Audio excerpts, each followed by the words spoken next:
رسول اللہ صلی اللہ علیہ وسلم نے فرمایا کہ اسلام کیا ہے کہ تم گواہی دو کہ اللہ ایک ہے، اس کے علاوہ کوئی معبود نہیں، یعنی بنی الاسلام علی خمس شہادت ان لا الہ الا اللہ وان محمد رسول اللہ واقام الصلاۃ وایتاء الزکاۃ وحج البیت وصوم رمضان من استطاع الیہ سبیلا، وحج البیت من استطاع الیہ سبیلا، کہ اسلام کے 5 رکن ہیں: گواہی دینا، نماز قائم کرنا، زکوٰۃ ادا کرنا، اور رمضان کے روزے رکھنا، اور حج ادا کرنا۔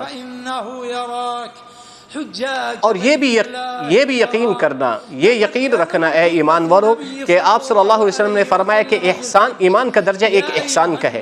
احسان یہ ہے کہ انسان اللہ تبارک و تعالیٰ کے سامنے عبادت میں ایسی عبادت کرے، وہ یہ یقین کرے کہ گویا کہ وہ اللہ کو دیکھ رہے۔ اگر یہ مرتبہ حاصل نہ ہو تو پھر یہ یقین کرے کہ اللہ اسے دیکھ رہے۔ اے مسلمانوں، رسول اللہ صلی اللہ علیہ وسلم نے فرمایا کوئی اگر اللہ کے ہاں متقی ہے، کامیاب ہے، اگر کسی کو فوقیت ہے وہ تو تقوی کی بنیاد پر ہے۔ کسی عربی کو اجمی پر فوقیت نہیں ہے، کسی گورے کو کالے پر فوقیت نہیں ہے، صرف تقوی کی، یعنی تقوی کے علاوہ کوئی کسی پر فوقیت اور مرتبہ حاصل نہیں کر سکتا۔ ليس مبررا للاختلاف والنزاع بل هو آيات من آيات الله بالكون۔ یہ مختلف اللہ تبارک تعالیٰ نے قومیں اور قبائل مختلف بنائے، مختلف رنگ و نسل بنائی، یہ تعارف کے لیے ہے، نہ کہ اختلاف کے لیے ہے یا تفرقہ بازی کے لیے۔ ان چیزوں کو مد نظر رکھتے ہوئے ہمیں اختلاف کو دور رکھنا چاہیے اور اتحاد اور ایمان کی طرف آنا چاہیے اور یکجہتی کی طرف آنا چاہیے۔ الامر بالاجتماع والمحبت والتآلف۔ اے مسلمانوں، رسول اللہ صلی اللہ علیہ وسلم نے بھی اس چیز کی تلقین کی ہے، اور خود اللہ تبارک تعالیٰ نے تفرقے سے اور اختلاف سے منع فرمایا ہے۔ اسی لیے اللہ تبارک تعالیٰ نے فرمایا کہ اللہ کی رسی کو مضبوطی سے تھامے رکھو اور اختلاف مت کرو، تفرقہ بازی مت کرو۔ یہ بھی اللہ کے انعام میں سے ہے، فضل میں سے ہے کہ تمہارے اندر اختلاف تھا لیکن اللہ تبارک تعالیٰ نے تمہارے دلوں کو جوڑ دیا، یکجان کر دیا۔ اللہ تبارک تعالیٰ تم سے اس بات پہ خوش ہوتا ہے کہ تم صرف اسی کی عبادت کرو، اس کے علاوہ کسی اور کی عبادت نہ کرو۔ امتن اللہ تعالی علی نبیہ صلی اللہ علیہ وسلم باجتماع اصحابہ علیہ فقال، اسی اتحاد کا احسان اللہ تبارک تعالیٰ نے گویا کہ احسان جتلایا اور اپنی نعمت کو گنوایا آپ صلی اللہ علیہ وسلم پر کہ آپ کے صحابہ کرام میں اختلاف تھا، ان میں تفرقہ بازی تھی، ان کے دل ٹوٹے ہوئے تھے، لیکن اللہ نے اپنے فضل سے ان کے دلوں کو جوڑ دیا، انہ عزیز حکیم، کیونکہ وہ عزیز اور حکیم ہے۔ اسی بات کو اللہ تبارک تعالیٰ نے قرآن میں بھی منع فرمایا ہے کہ تفرقہ بازی سے اللہ نے منع کیا ہے۔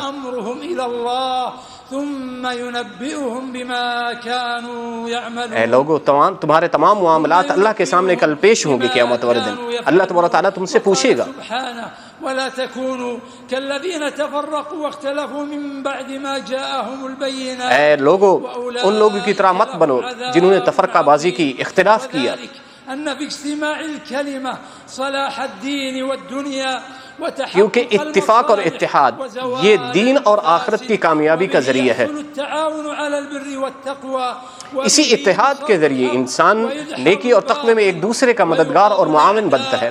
وتحبط مساعي الحاقدين والمتربصين۔ اسی اتحاد کے ذریعے وہ قوتیں جو آپ کو تباہ کرنا چاہ رہی ہیں یا آپ کی دشمن ہیں یا آپ کے انتظار میں بیٹھی ہیں یا آپ کے طاق میں بیٹھی ہیں کہ کسی طریقے سے آپ کو فنا کر دیں، آپ کا ستیہ ناش کر دیں، آپ کو ختم کر دیں، تو آپ اگر اتحاد اور یکجہتی کا مظاہرہ کریں گے، اختلاف کو دور کر دیں گے، تفرقہ بازی کو ختم کر دیں گے، تو ان کی امیدوں پر پانی پھر جائے گا۔ قال النبي صلى الله عليه وسلم مثل المؤمنين في توادهم وتراحمهم۔ پھر آپ صلی اللہ علیہ وسلم کی ایک حدیث کا حوالہ دے رہے ہیں کہ مسلمانوں کا اتحاد اور یکجہتی کے اندر ایک جسم کی مانند ہے، کہ انسان ایک جسم، مسلمان تمام ایک جسم کی مانند ہیں، کہ ایک جسم کے اندر گویا کہ جیسے ایک جسم ہے، جیسے وہ یکجان ہے، تمام مسلمان بھی ایسے ہی ہیں۔ اگر کسی ایک عضو کو تکلیف پہنچتی ہے تو پورے جسم کو تکلیف پہنچتی ہے۔ تم بھی ایسے ہی یکجان بن کے رہو، آپ میں کسی چیز کا کوئی اختلاف نہیں ہونا چاہیے، تفرقہ بازی نہیں ہونی چاہیے۔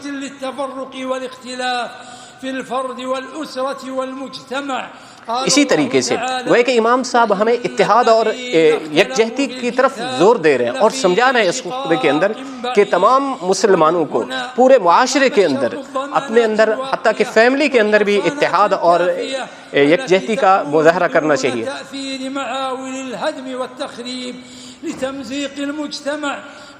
کیونکہ معاشرے کے اندر تفرقہ بازی یہ آپ کے معاشرے کو گویا کہ اس کے وجود کو ختم کر دے گا۔ تو اس لیے اختلاف، تفرقہ بازی اور اختلاف سے گریز کرنا چاہیے، تفرقہ بازی سے گریز کرنا چاہیے۔ اسی لیے اللہ تبارک تعالیٰ نے اختلاف کے وقت کہ اگر کسی میں کوئی اختلاف آ جائے تو وہ اللہ اور اللہ کے رسول کی طرف رجوع کریں، اور اسی طریقے سے اپنے سربراہان کی طرف رجوع کریں جو اپنے حکمران ہیں، جو اولی الامر ہیں۔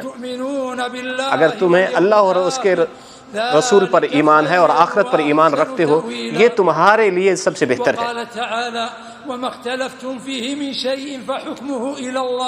اللہ تبارک تعالیٰ نے فرمایا کہ تم لوگ کسی بھی چیز میں اگر اختلاف کرتے ہیں تو اس کا حکم اللہ کی طرف لوٹتا ہے۔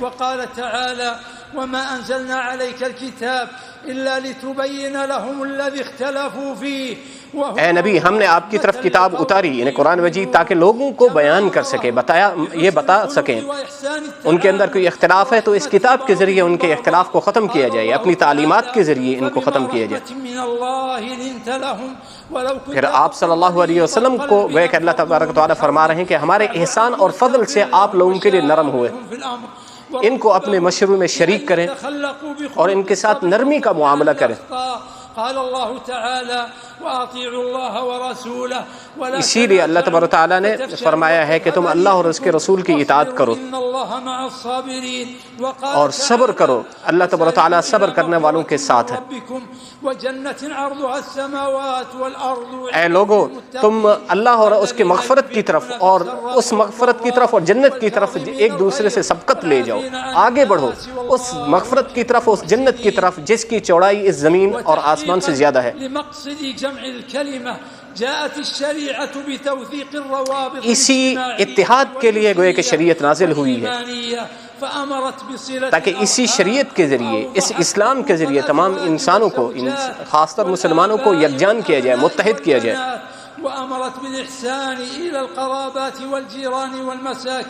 اور مزید امام صاحب فرما رہے ہیں کہ ہمیں احسان کا معاملہ کرنا چاہیے، اچھائی کا معاملہ کرنا چاہیے ہر ایک کے ساتھ، حتیٰ کہ اپنے پڑوسیوں کے ساتھ اور اپنے قرب و جوار میں رہنے والے لوگوں کے ساتھ اور معاشرے میں باقی لوگوں کے ساتھ۔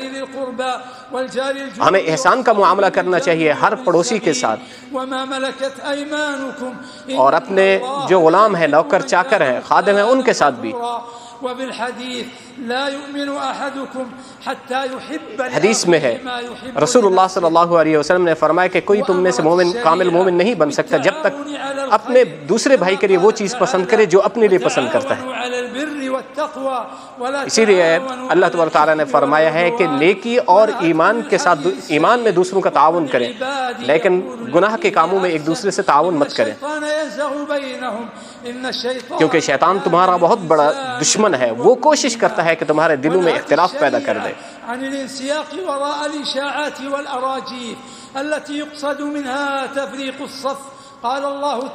اسی کے ذریعے کوشش کی جاتی ہے شیطان کی طرف سے، باقی آپ کے دشمنوں کی طرف سے، کہ آپ کی صفوں میں اختلاف کیا جائے، اختلاف ڈالا جائے، تفرقہ بازی سے کام لیا جائے تاکہ تم لوگ بکھر جائیں۔ اے مسلمانوں، منتبہ رہو، بیدار رہو، ان تمام چیزوں کو اپنے سے دور کر دو، اختلاف کی باتوں کو، اختلاف کی چیزوں سے اپنے آپ کو دور کرو، صرف اتحاد اور یکجہتی کی طرف آئیں۔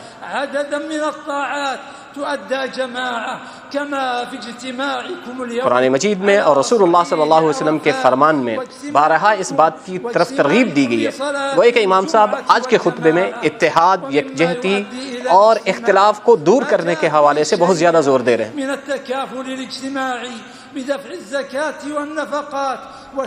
اور اسلام کا رکن زکوٰۃ ہے، زکوٰۃ ادا کرنے سے جو صاحب زکوٰۃ ہے، جس پر زکوٰۃ فرض ہے، وہ زکوٰۃ ادا کرے، اس کے اندر معاشرے کی بھلائی ہے، فائدہ ہے، کیونکہ اس دن سے ڈرو جس دن یہ آپ کو مال و تجارت، خرید و فروخت یہ سیل مینی یہ چیزیں آپ کو کام نہیں دے گی جو آپ نے نیک اعمال کیے ہوں گے یا جو اللہ کے راستے میں خرچ کیا ہوگا یا جو زکوٰۃ دی ہوگی، وہ آپ کو کل قیامت والے دن فائدہ دے گا۔ اور مزید فرمایا کہ رسول اللہ صلی اللہ علیہ وسلم نے فرمایا کہ مسلمان بھائی ہیں۔ وعلى الأمة أن تربي أبناءها على الاجتماع قال الله تعالى تمام امت کو، خاص طور مسلمانوں کو چاہیے، امت مسلمہ کو چاہیے کہ اپنے اولاد کو اور اپنی نئی نسل کو یکجہتی اور اتحاد کی طرف ترغیب دینی چاہیے اور ان کو سمجھانا چاہیے اور اس کی تعلیم دینی چاہیے۔ اگر تم اختلاف کی باتوں پر چل پڑیں گے یا ان لوگوں کی باتوں میں آئیں گے جو تفرقہ بازی اور اختلاف کی دعوت دیتے ہیں یا پیغام دیتے ہیں یا تفرقہ بازی پھیلاتے ہیں، تو اس سے پورا گویا کہ پوری انسانیت اور پوری امت مسلمہ میں تفرقہ بازی آ جائے گی اور یہ بکھر جائے گی۔ اے لوگو، تم اطاعت کرو اللہ کی اور اس کے رسول کی اور اپنے سربراہن کی، یعنی اپنے حکمران کی۔ ایک مسلمان کی ذمہ داری ہے کہ وہ اپنے سربراہان کی اطاعت کرے۔ تأليف القلوب عليهم وترغيب الناس في طاعتهم والقيام معهم۔ لوگوں کو بھی ترغیب دینی چاہیے کہ اپنے سے جو بڑے ہیں جب تک وہ معصیت اللہ کی دعوت نہ دے رہے ہوں، اللہ کی نافرمانی کی دعوت نہ دے رہے ہوں، تو ان باتوں کے علاوہ ان کی حکمرانوں کی اطاعت کرنی چاہیے۔ والتفرق منهيا عنه في جميع المواطن فإن ذلك يتأكد في موسم الحج وموطن الشعائر۔ یہی اتحاد کی دعوت، گویا کہ اتحاد کا نمونہ اور مظاہرہ، سب سے بڑا نمونہ اور مظاہرہ آج کا دن ہے، یہ حج کا دن ہے۔ دیکھیں تمام مسلمان پوری دنیا سے جمع ہوئے ہیں اور کیسے گویا کہ یکجان نظر آ رہے ہیں، متحد نظر آ رہے ہیں اور ایک ہی لباس میں نظر آ رہے ہیں۔ فیا معاشر المسلمین فیا معاشر المسلمین ویا من له تأثیر اتقوا اللہ۔ اے مسلمانوں، خاص طور وہ حضرات جن کا اثر ہے یا اثر رسوخ رکھتے ہیں معاشرے کے اندر، تو ان کو یہ پیغام پھیلانا چاہیے، لوگوں کی طرف یہ دعوت لے کے جانی چاہیے، لوگوں کو اس بات کی طرف آمادہ کرنا چاہیے اور ان کو ترغیب دینی چاہیے۔ اے لوگوں کو خاص طور ایک دوسرے کو خوشخبریاں دیں، نفرت سے باز آ جائیں، اللہ سے ڈرتے رہو۔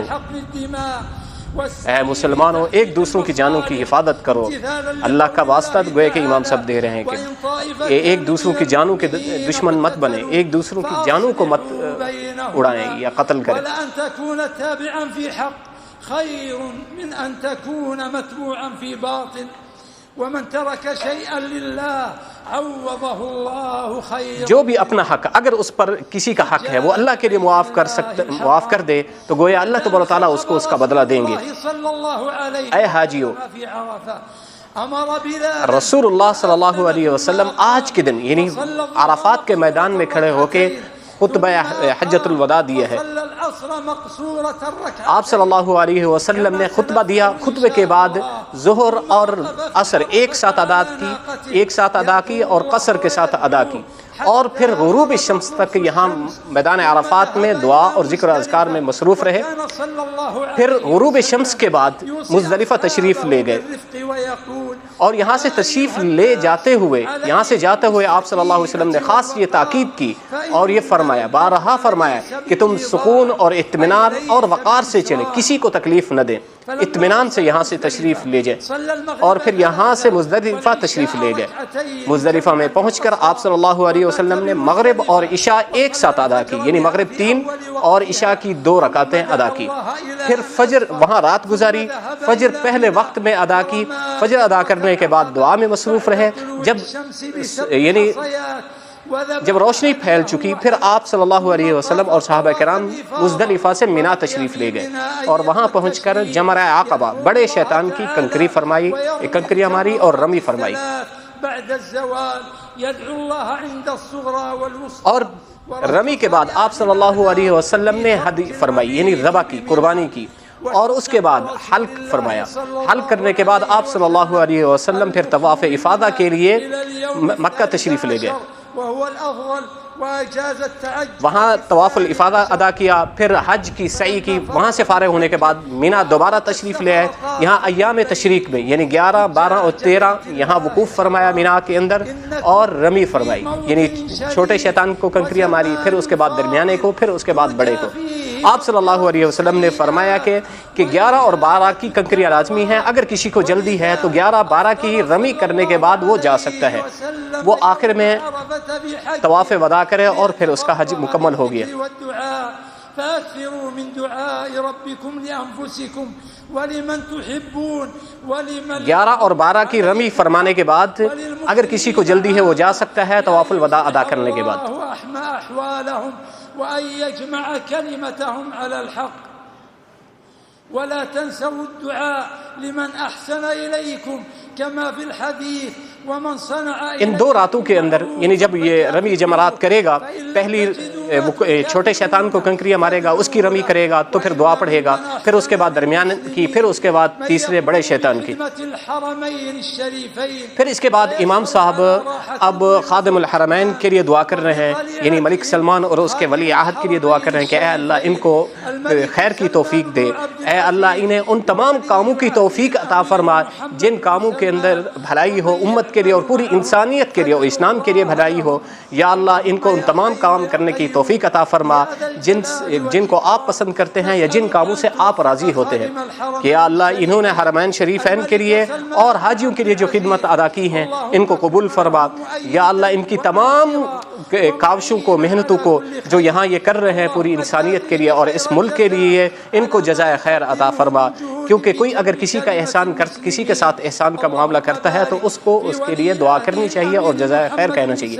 یا اللہ تو ان کا حامی و ناصر بن اور ان تمام حاجیوں کو اپنے ملکوں میں واپس صحیح سالم امن کے ساتھ واپس لوٹا دے، یا اللہ ان حاجیوں کی دعاؤں کو قبول فرما، یا اللہ ان حاجیوں کی اعمال کو قبول فرما، یا اللہ ان حاجیوں کے حج کو قبول فرما، یا اللہ انہیں مغفرت کے ساتھ صحیح سالم اپنے ملکوں میں اور اپنے گھروں میں انہیں واپس لوٹا دے، یا اللہ پوری انسانیت کے گناہ کو معاف فرما دے، ان کی بخشش فرما دے۔ اے اللہ ان تمام حاجیوں کے دلوں کو جوڑ دے اور پوری انسانیت کے دلوں کو جوڑ دے، جو ان کے دلوں کے اندر قدورتیں ہیں یا نفرتیں ہیں ان کو دور کر کے ان دلوں کے اندر محبتیں واپس کر دے۔ یا اللہ ان کو اور ان خادم الحرمین کو اور پورے انسانوں کو خیر کی اور بھلائی کی ہدایت دے۔ اسی پر امام صاحب خطبے کو اینڈ کرتے ہوئے، اختتام کرتے ہوئے دعا کرتے ہیں، وآخر دعوانا ان الحمد للہ رب العالمین۔ تو آپ دیکھ رہے تھے کہ خطبہ حج مسجد نمرہ میں ادا کر دیا گیا ہے، توحید کا درس دیا جا رہا تھا، شیخ یوسف بن محمد سعید خطبہ حج دے رہے تھے اور ہمارے ساتھ کراچی اسٹوڈیو میں موجود ہیں شیخ ابو جریر مترجم۔ بہت بہت شکریہ شیخ ابو جریر صاحب، آپ نے ہمیں حرف بہ حرف بتایا کہ شیخ یوسف بن محمد سعید صاحب نے آج خطبہ حج میں کیا پیغام دیا ہے۔ تو آپ تو ترجمہ کر رہے تھے تو میں بھی ذرا اپنے ناظرین کو بتا دوں کہ خطبہ حج میں حدود کی حفاظت کریں۔ لا فضل لعربي على عجمي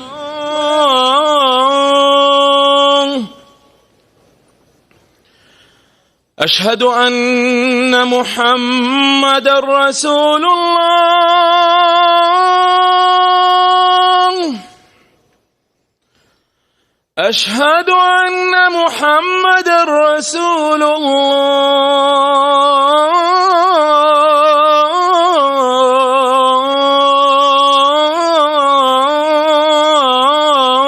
الله حي على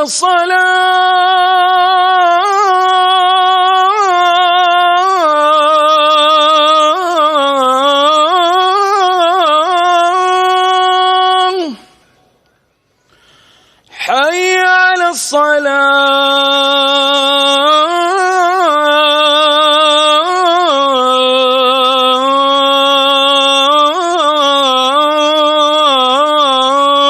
الصلاة حي على الفلاح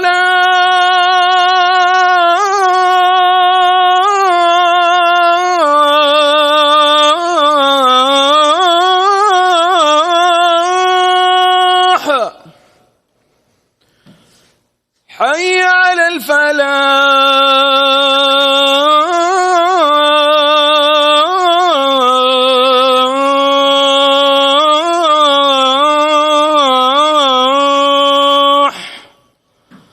الله أكبر الله أكبر لا إله إلا الله.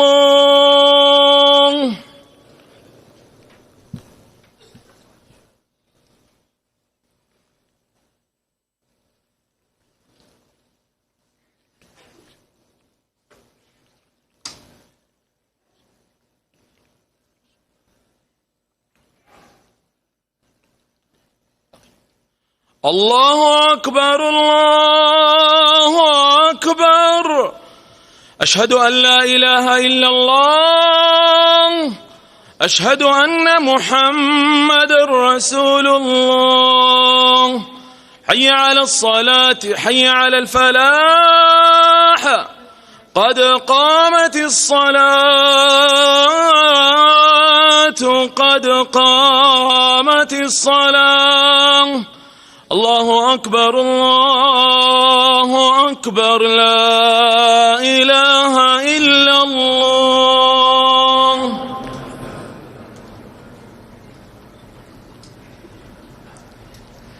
استووا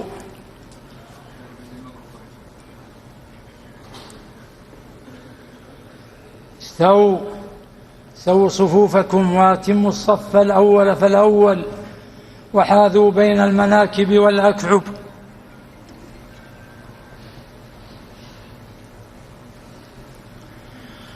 الله أكبر الله أكبر.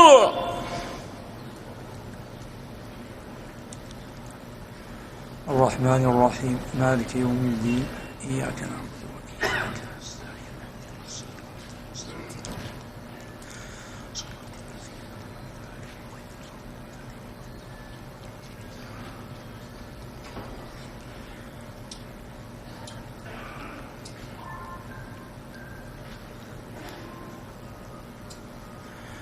الله أكبر الله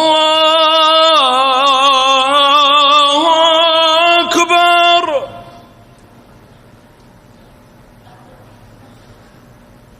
سمع الله لمن حمده. ربنا لك الحمد. الله أكبر الله أكبر.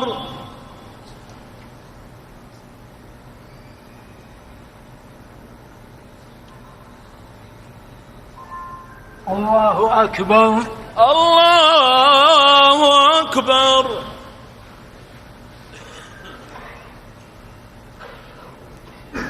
الله أكبر الله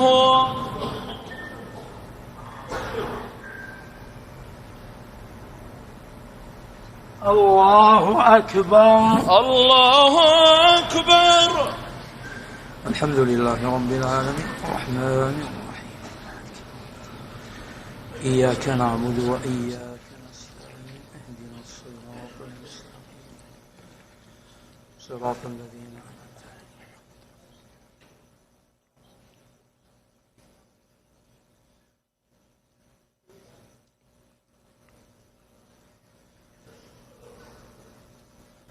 الله أكبر الله أكبر.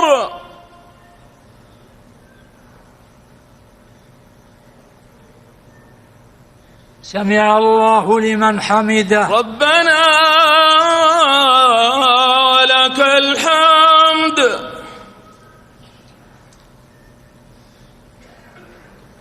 الله أكبر الله أكبر.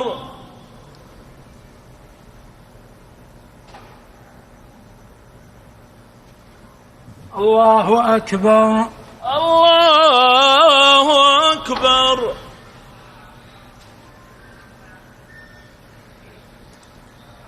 الله أكبر الله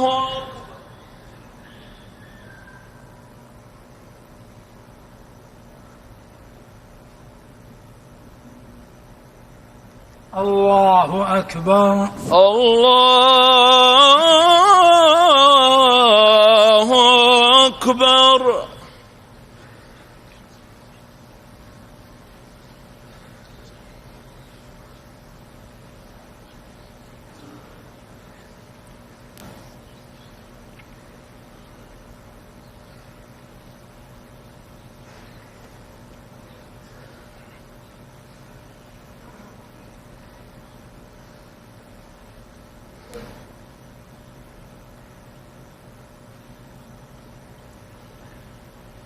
السلام عليكم ورحمة الله. السلام عليكم ورحمة الله. السلام عليكم ورحمة الله. السلام عليكم ورحمة الله.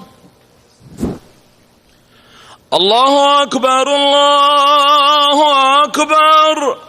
أشهد أن لا إله إلا الله. أشهد أن محمدًا رسول الله. حي على الصلاة، حي على الفلاح، قد قامت الصلاة، قد قامت الصلاة. الله أكبر. الله أكبر. لا إله إلا الله. الله أكبر. الله أكبر. إياك نعبد وإياك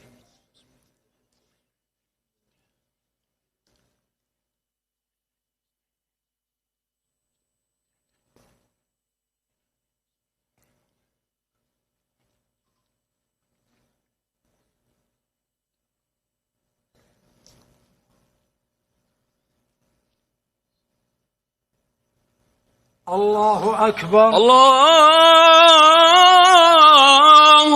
أكبر. سمع الله لمن حمده. ربنا ولك الحمد.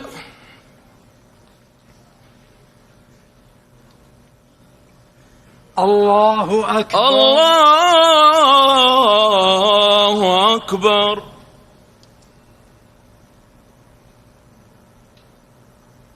الله أكبر. الله أكبر.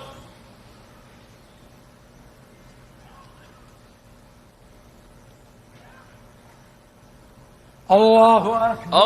الله أكبر.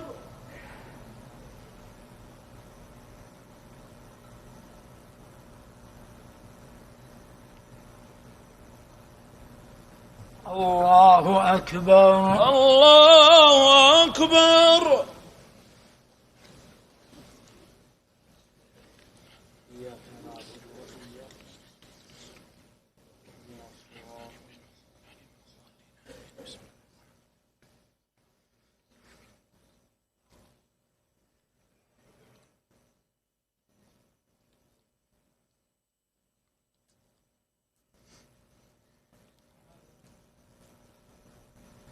الله أكبر. الله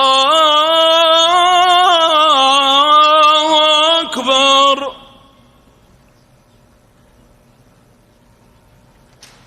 سمع الله لمن حمده. ربنا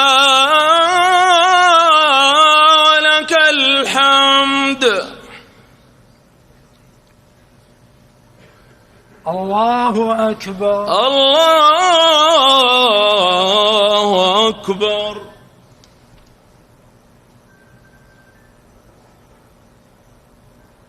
الله أكبر. الله أكبر.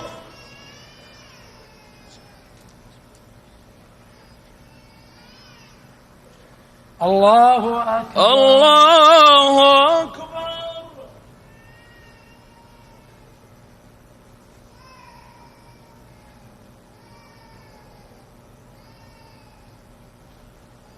الله أكبر.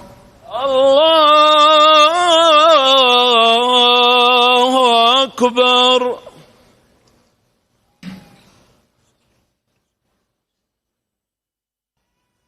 وأشهد أن محمدا عبده ورسوله اللهم صل على محمد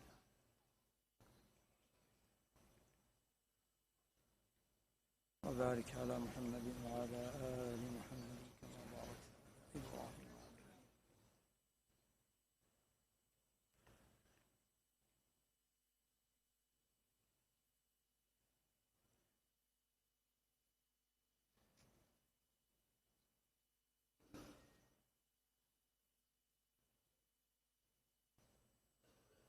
السلام عليكم ورحمة الله. السلام عليكم ورحمة الله. السلام عليكم ورحمة الله. السلام عليكم ورحمة الله.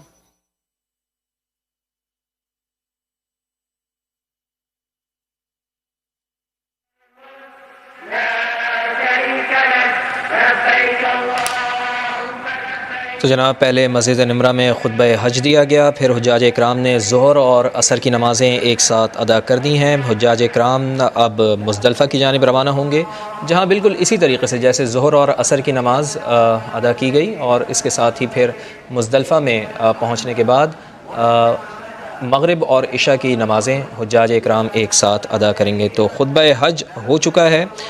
خطبہ حج میں امت مسلمہ کو جو پیغام دیا گیا ہے، اب یہ ہمارا فرض ہے کہ جن چیزوں کا درس ہمیں دیا گیا ہے خطبہ حج میں، اس پر عمل پیرا ہو کر ہم اپنی زندگیوں میں تبدیلی لائیں۔ خطبہ حج میں یہ کہا گیا کہ اے لوگو، ایک دوسرے کو خوشخبریاں دو، نفرت سے باز آ جاؤ، اپنا حق اللہ تعالیٰ کے لیے معاف کر دیا جائے تو اس پر اجر ضرور ملے گا۔